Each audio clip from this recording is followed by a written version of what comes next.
இறை இயேசுவில் அன்பார்ந்த இணையதள தோழமைகளே, உங்களை இயேசுவின் இனிய நாமத்தில் அன்புடன் வாழ்த்துகிறோம்.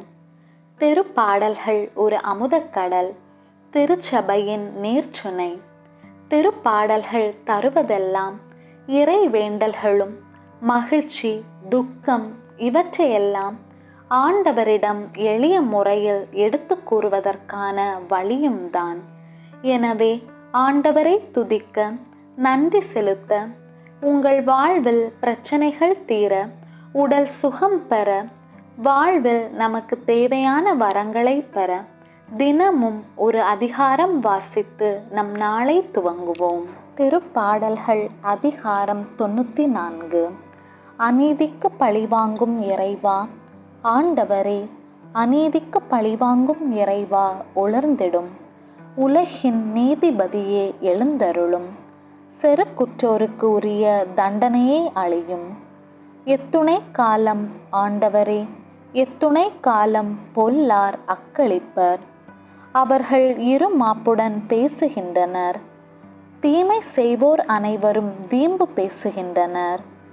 ஆண்டவரே, அவர்கள் மக்களை நசுக்குகின்றனர். உமது உரிமை சொத்தான அவர்களை ஒடுக்குகின்றனர். கைம்பெண்டிரையும் அந்நியரையும் அவர்கள் வெட்டி வீழ்த்துகின்றனர். திக்கற்றோரை அவர்கள் கொலை செய்கின்றனர். ஆண்டவர் இதை கண்டு கொள்வதில்லை, யாக்கோபின் கடவுள் கவனிப்பதில்லை என்கின்றனர். மக்களிடையே அறிவிலிகளாய் இருப்போரே உணருங்கள். மதிகேடரே, எப்பொழுதும் நீங்கள் அறிவு பெறுவீர்கள்.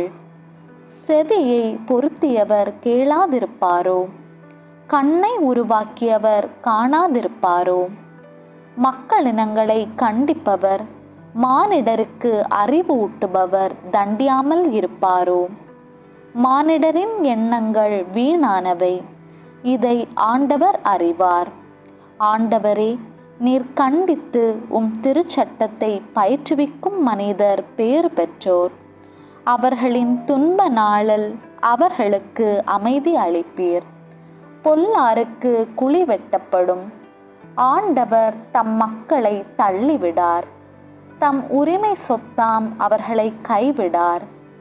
தீர்ப்பு வழங்கும் முறையில் மீண்டும் நீதி நிலவும். நேரிய மனத்தினர் அதன் வழி நடப்பர். என் சார்பில் பொல்லாருக்கு எதிராக எழுபவர் எவர்?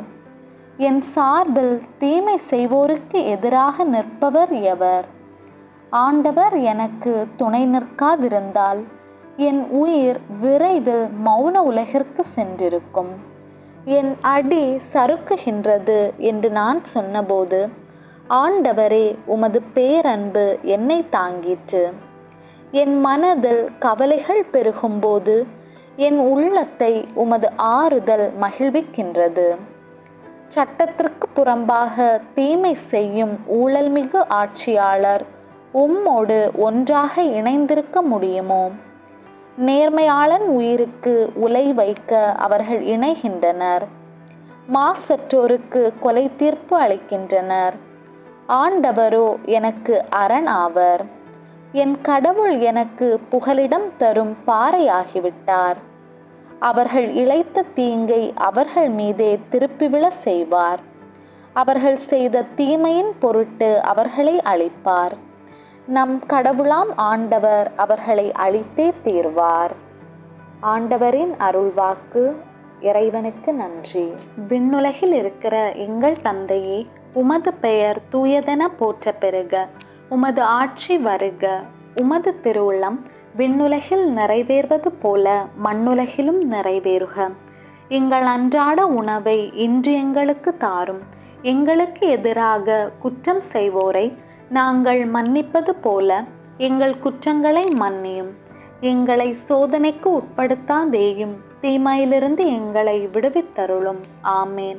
அருள் நிறைந்த மரியே வாழ்க. ஆண்டவர் உம்முடனே, பெண்களுள் ஆசி பெற்றவர் நீரே. உம்முடைய திருவயிற்றின் கனியாகிய இயேசுவும் ஆசி பெற்றவரே. புனித மரியே, இறைவனின் தாயே, பாவிகளாயிருக்கிற எங்களுக்காக இப்பொழுதும் எங்கள் இறப்பின் வேளையிலும் வேண்டிக் கொள்ளும். ஆமேன். அருள் நிறைந்த மரியே வாழ்க, ஆண்டவர் உம்முடனே, பெண்களுள் ஆசி பெற்றவர் நீரே. உம்முடைய திருவயிற்றின் கனியாகிய இயேசுவும் ஆசி பெற்றவரே. புனித மரியே, இறைவனின் தாயே, பாவிகளாயிருக்கிற எங்களுக்காக இப்பொழுதும் எங்கள் இறப்பின் வேளையிலும் வேண்டிக் கொள்ளும். ஆமேன். அருள் நிறைந்த மரியே வாழ்க, ஆண்டவர் உம்முடனே, பெண்களுள் ஆசி பெற்றவர் நீரே. உம்முடைய திருவயிற்றின் கனியாகிய இயேசுவும் ஆசி பெற்றவரே. புனித மரியே, இறைவனின் தாயே, பாவிகளாயிருக்கிற எங்களுக்காக இப்பொழுதும் எங்கள் இறப்பின் வேளையிலும் வேண்டிக் கொள்ளும். ஆமேன். தந்தைக்கும் மகனுக்கும் தூய ஆவியாருக்கும் மாட்சி உண்டாவதாக. தொடக்கத்திலே இருந்தது போல இப்பொழுதும் எப்பொழுதும் என்றென்றும் இருப்பதாக. ஆமேன். தந்தை, மகன், தூய ஆவியின் பெயராலே. ஆமேன். இயேசுவே, என்னுடைய வாழ்வை இந்த நாளை உம் கையில் ஒப்படைக்கிறேன். இயேசுவே, என்னுடைய வாழ்வை இந்த நாளை உம் கையில் ஒப்படைக்கிறேன். இயேசுவே, என்னுடைய வாழ்வை இந்த நாளை உம் கையில் ஒப்படைக்கிறேன். ஆமேன்.